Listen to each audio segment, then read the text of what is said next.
Maintenant que j'ai fini ma retraite du solstice de 2020, un fameux solstice d'ailleurs, j'avais envie de vous faire part de quelques réflexions auxquelles je suis arrivé à propos de ce que nous réserve l'année 2021, quelles seront les opportunités, quels seront les challenges et quels seront les dangers que nous courons pour 2021. Alors c'est un grand message d'espoir que je vous adresse aujourd'hui à travers cette nouvelle conversation du lundi.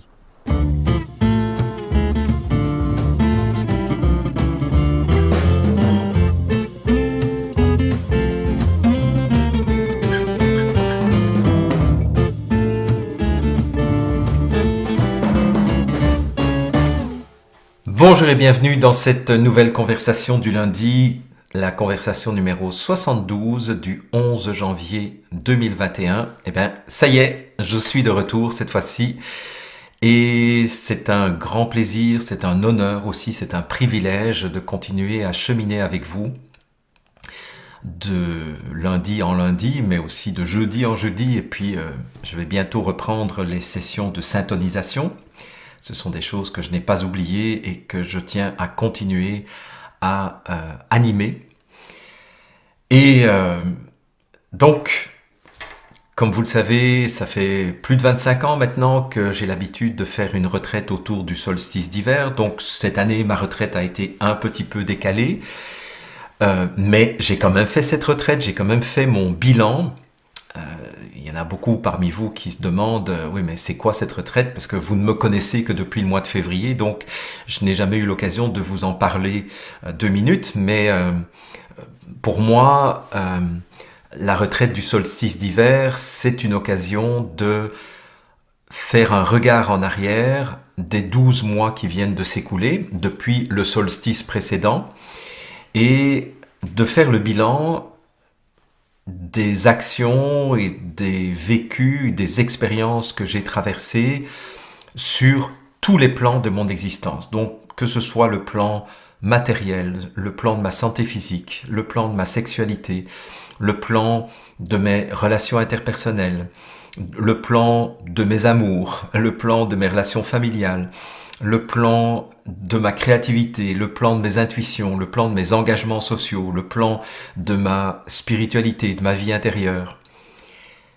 Et c'est vraiment intéressant de prendre un carnet et de noter, habituellement j'y passe plusieurs jours, de noter vraiment tout ce qui s'est déroulé entre le 21 décembre d'une année et le 21 décembre de l'année suivante, pour par la suite analyser cela et regarder finalement en quoi est-ce que j'ai été fidèle à mes valeurs fondamentales, en quoi est-ce que j'ai mis en œuvre les objectifs que je m'étais fixés lors de la retraite précédente, 1 an plus tôt, en quoi est-ce que j'ai fait une différence positive dans le monde, en quoi est-ce que j'ai grandi en conscience, en amour, en compétence, par rapport à l'année précédente.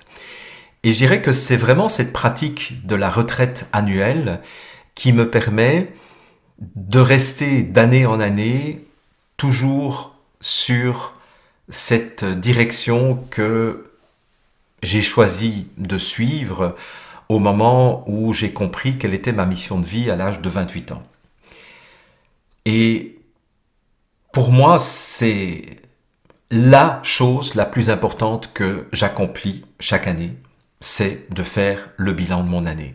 Voilà, il n'y a rien de plus important que ça, parce que c'est vraiment ça qui me permet de rester aligné à ce à quoi je suis appelé. Voilà.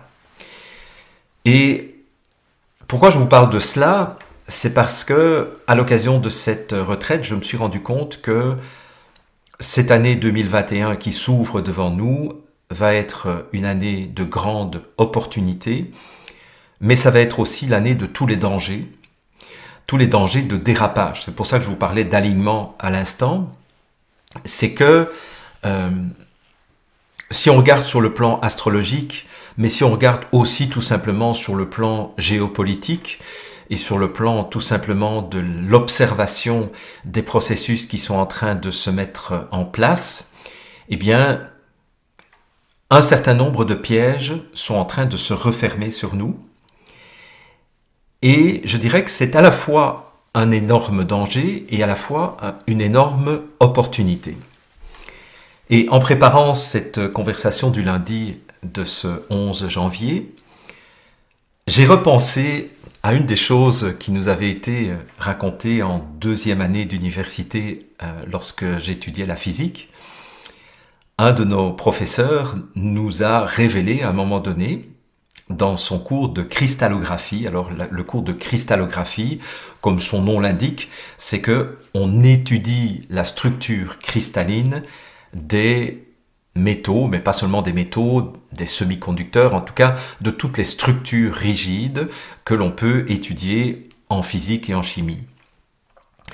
Et j'ai été très étonné d'apprendre que il n'y avait aucune différence entre un morceau de charbon, enfin, si, il y a quand même une différence, mais il n'y avait aucune différence de nature entre un morceau de charbon d'un côté et un diamant de l'autre. Alors vous allez me dire, non, mais tu rigoles là? Mais effectivement, c'est ce que je me suis dit lorsque j'ai entendu notre professeur nous dire, vous savez, entre un charbon et un diamant, il n'y a aucune différence de nature. Dans un cas comme dans l'autre, ce sont des atomes de carbone qui sont alignés de façon réticulaire. La seule différence, c'est que l'arrangement des lignes d'atomes de carbone est différent dans un diamant que dans un charbon. Et il nous expliquait qu'en fait, à l'origine, le charbon, c'est du charbon, et s'il y a des pressions énormes qui s'élèvent parfois à plusieurs tonnes par centimètre carré, s'il y a des pressions énormes qui s'exercent sur ce morceau de charbon, eh bien, ça va forcer les atomes de carbone à se mettre dans un arrangement cristallin différent. Et tout à coup, ce charbon va devenir un diamant.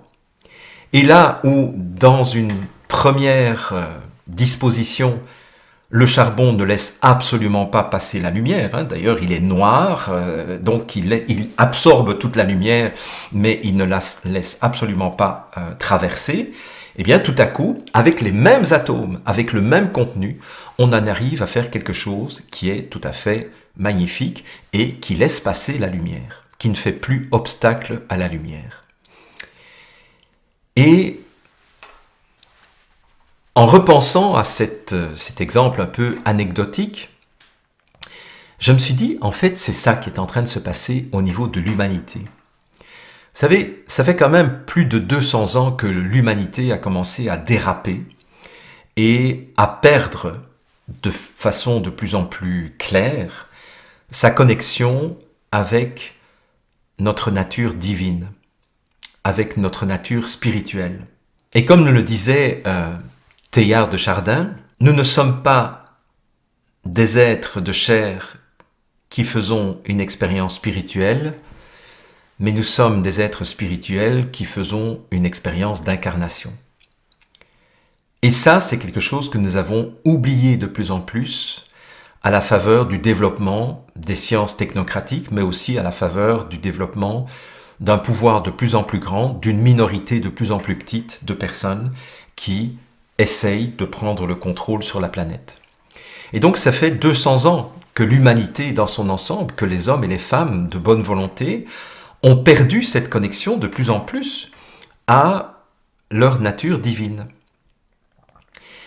Et donc vous imaginez bien que dans ce moment de Great Reset, de grande réinitialisation, effectivement, on peut voir ce moment de Great Reset comme étant l'accomplissement de la volonté de cette élite qui voudrait prendre le pouvoir sur la planète, mais on peut voir aussi cela comme une grande réinitialisation que nous, les êtres spirituels, nous allons faire et où nous allons revenir aux éléments essentiels de notre existence. C'est-à-dire, nous allons sortir d'une logique où tout est axé sur l'avoir, les possessions, le paraître, le masque social, pour passer à une réalité où nous serons beaucoup plus recentrés sur la qualité d'être, sur notre connexion spirituelle et sur notre nature divine. Et vous imaginez bien que si ça fait 200 ans que nous avons dévié de notre route, ce n'est pas en quelques mois de confinement que nous allons sortir de cette transe collective dans laquelle nous sommes plongés depuis plus de 200 ans. Et vous savez, ça fait des dizaines d'années que je dis et je répète aux gens, nous sommes des esclaves. Nous, les petites gens, nous sommes des esclaves. Parce que finalement, nous passons notre existence à travailler comme des malades, et j'en suis un bel exemple aussi, pour juste avoir de quoi survivre, avoir quelques loisirs, et éventuellement les plus chanceux pouvoir prendre un peu de vacances, et le reste du temps, nous travaillons comme des bêtes. À un tel point que nous n'avons plus la possibilité de construire une relation épanouissante avec notre partenaire de vie, nous n'avons plus la possibilité de voir nos enfants grandir, nous n'avons plus la possibilité de passer beaucoup de temps avec nos amis parce que tout est mobilisé par la rentabilité et par le fait de devoir travailler de plus en plus pour juste maintenir un niveau de vie basique. Et beaucoup de personnes m'ont dit que j'exagérais en disant que nous étions une génération d'esclaves. Et seules quelques personnes éveillées, il y a 20, 30, 40 ans de cela, étaient déjà conscientes de cette réalité. Et maintenant, on dirait que tout a été fait autour de cette pseudo-pandémie de Covid-19 pour accentuer la pression sur nous, nous qui allons au charbon tous les jours. Et plus la pression se fait grande, et regardez, on est parti d'un confinement sans masque et de distanciation sociale. Puis, après le déconfinement, on a quand même gardé la distanciation sociale et un certain nombre de limitations au niveau de l'accès au commerce. Il fallait quand même continuer à faire la file, on ne pouvait pas rentrer comme on voulait, comme avant le confinement. Puis, on nous a imposé le port du masque dans les lieux fermés. Puis, on nous a imposé le port du masque également dans les lieux ouverts. Puis, on nous a reconfinés. Et non seulement on nous a reconfinés, mais on a mis des couvre-feux maintenant. Et ce qui est en train de se passer, on est en train de nous imposer, on essaye en tout cas de nous imposer une vaccination dont les effets sont absolument catastrophiques sur le plan spirituel, je vous en reparlerai dans un instant.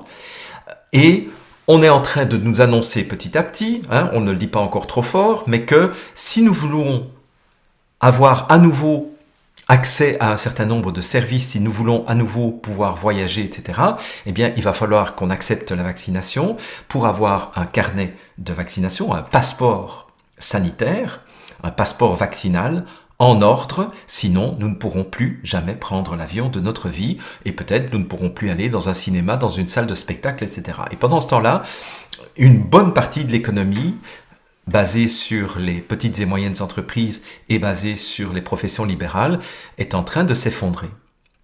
Mais regardez, si vous regardez ça du point de vue du charbon, qui est en train de se faire comprimer de plus en plus, eh bien, il est possible que cette situation soit là pour réveiller cette fois-ci une majorité de la population que nous sommes effectivement depuis bien longtemps, depuis bien plus longtemps que mars 2020, des esclaves au service des puissants. Et que finalement, tout notre travail ne sert qu'à une chose, à enrichir les banques privées et les milliardaires de ce monde. Regardez ce qui s'est passé en 2008. En 2008, il y a eu un crash mondial au niveau des banques qui avaient manipulé la finance internationale avec ce scandale des subprimes en pariant sur des taux, sur des prêts hypothécaires complètement pourris, complètement délivrés sans aucune garantie. Et les banques ont spéculé sur des choses qui étaient mais totalement pourries. Donc, à un moment donné, tout s'est cassé la figure. Qui a remboursé, qui a renfloué les banques en 2008? Nos impôts. Et depuis lors, nos impôts ont augmenté pour rembourser, pour rattraper les conneries qui avaient été faites par ces gens qui gagnaient des millions de dollars de salaire par an. Et tout a repris comme avant. Et le bilan des banques ne s'est jamais aussi bien porté qu'en 2009, c'est-à-dire l'année qui a suivi ce crash de 2008. C'est-à-dire qu'en fait, peu de personnes en 2008 et 2009 se sont révoltées pour dire « Ouais, mais attendez, vous nous prenez pour des pigeons, là? Vous nous imposez de plus en plus fortement, nous qui avons déjà des petits revenus, alors que les grandes fortunes ont de plus en plus d'allègements fiscaux et en plus ont les moyens de se payer des fiscalistes qui leur promettent et qui leur permettent des stratégies d'optimisation fiscale. En réalité, c'est de la fraude, hein. Il ne faut pas se cacher. Mais pratiquement personne ne s'est révolté par rapport à ça. Et bien maintenant, en 2020, ce qui s'est passé, c'est que on nous fait ressentir de façon beaucoup plus claire à quel point on nous considère comme des vaches à lait qui vont être traites jusqu'à la dernière goutte. Et c'est là que nous avons l'opportunité de prendre conscience à quel point nous avons accepté d'entrer dans un esclavage depuis plus de 200 ans. Donc c'est là où je dis que 2021 va être une année d'opportunité.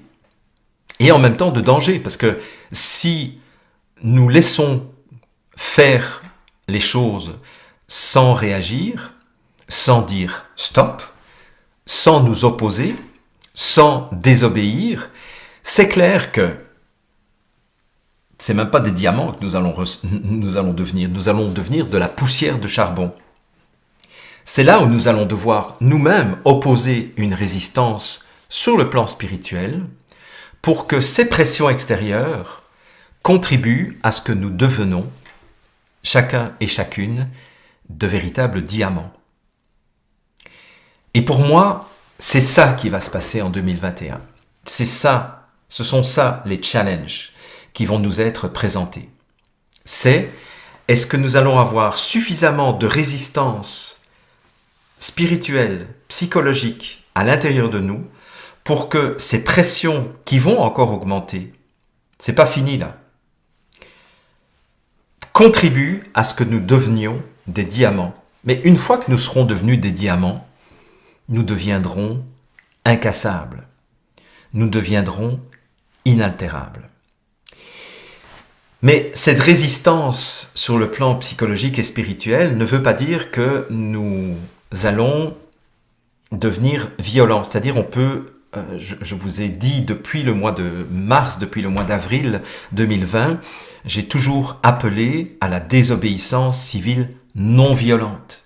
Et je continue à appeler à la non-violence. Parce que là, nous sommes maintenant assis sur une poudrière. Et ça fait aussi partie de la stratégie de l'élite, c'est de nous pousser à la révolte violente pour avoir un prétexte d'instaurer une loi martiale et un état d'urgence qui permettra d'ouvrir la porte à un état totalitaire définitif.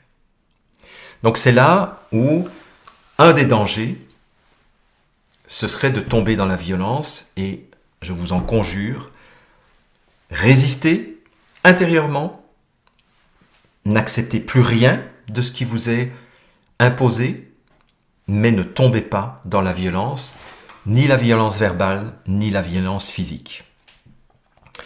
Un autre danger, c'est le danger de la division, parce que comme vous le savez, et ça c'est quelque chose de très très vieux, puisque déjà certains dictateurs romains, dans la Rome antique, disaient « divide ut imperat », ce qui veut dire « diviser afin de régner ».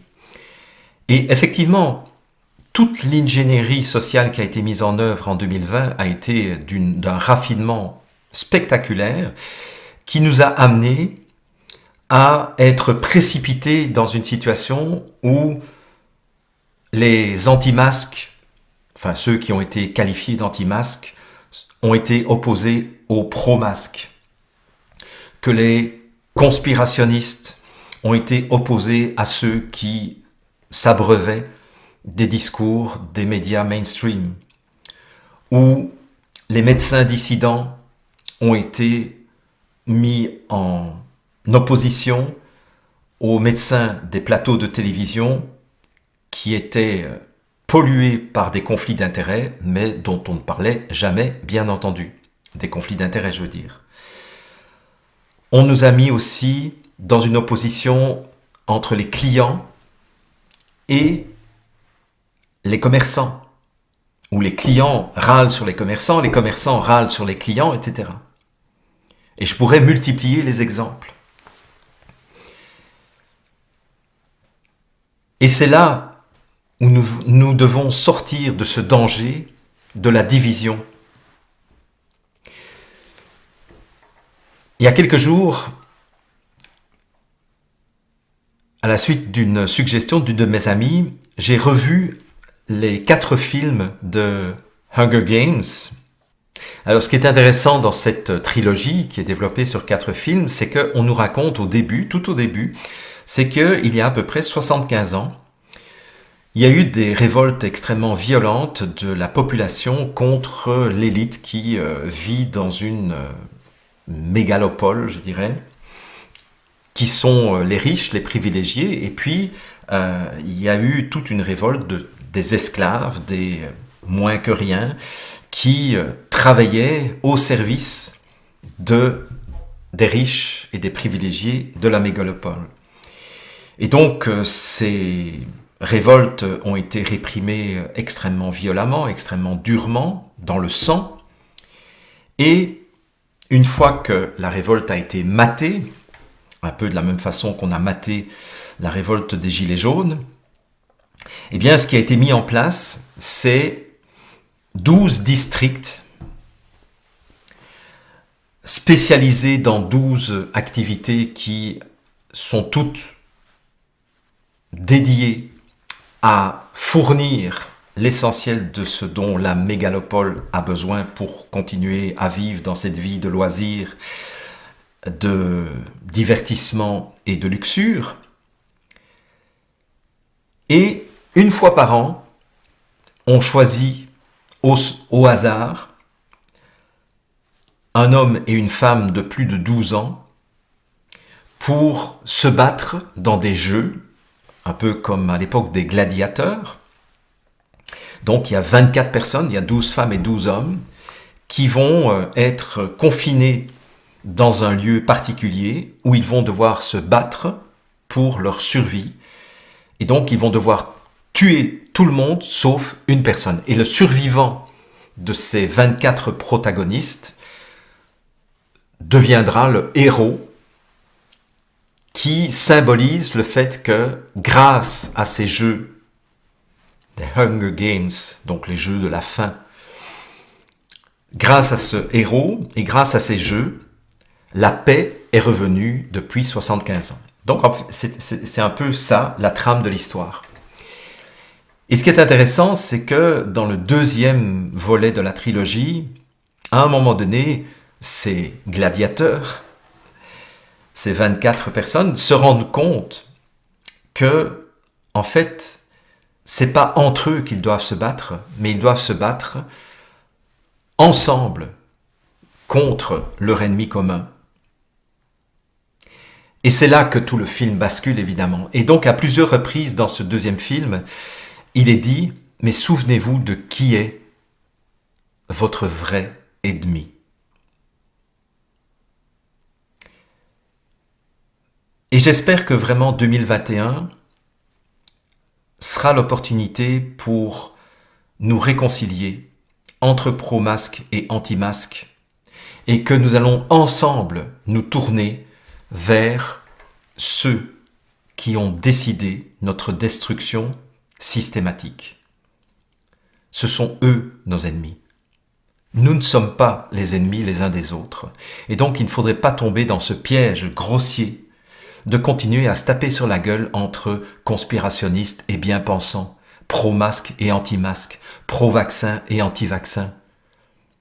Même la question du vaccin, vous voyez, les traditionnels pro-vaccins, les professeurs, les spécialistes en immunologie, les spécialistes de la vaccinologie, eux-mêmes disent que ce vaccin à ARN messager est une folie sur le plan expérimental et demanderait à ce qu'on ait beaucoup plus de recul avant d'y aller. Donc en fait, le débat n'est même plus de savoir si on est pro ou anti-vaccin. Le débat, c'est de savoir, mais quels sont les plans funestes de cette minuscule minorité de psychopathes milliardaires dont je vous parle régulièrement.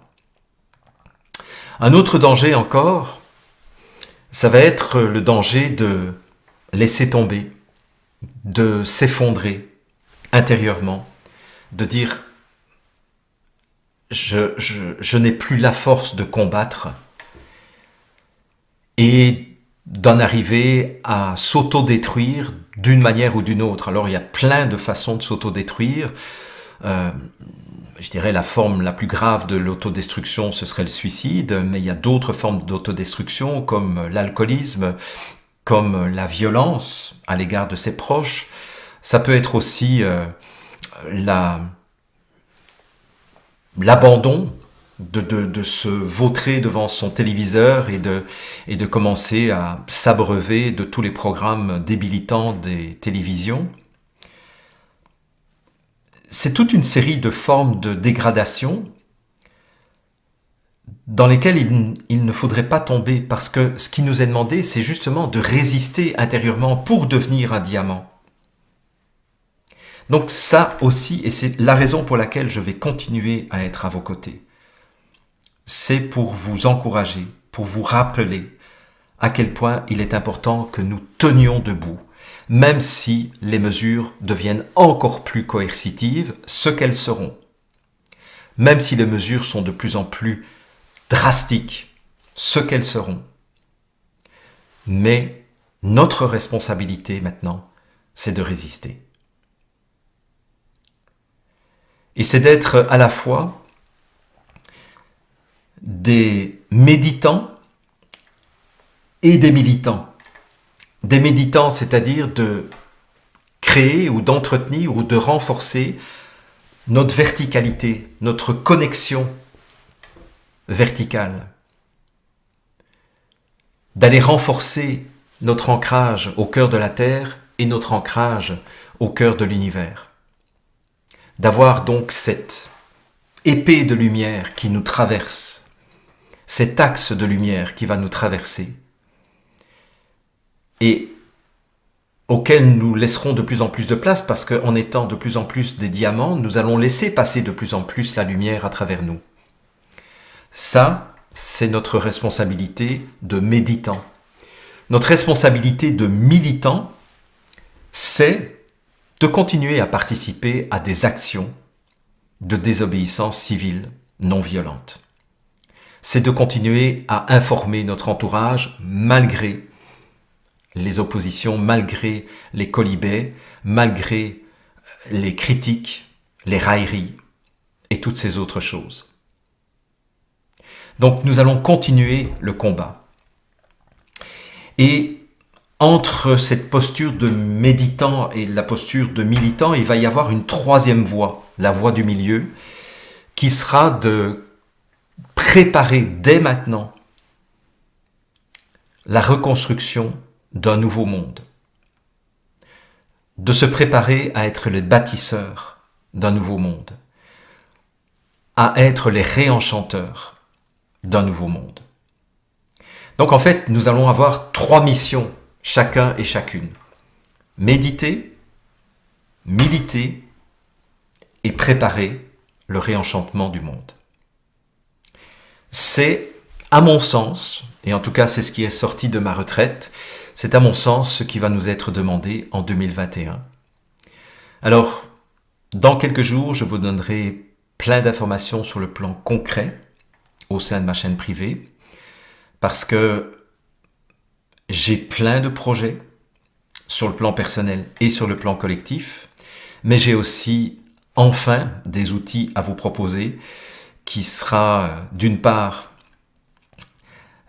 le réseau social privé et sécurisé dont je vous parle depuis des mois maintenant, mais qui a mis tellement de temps à se constituer de façon sécurisée.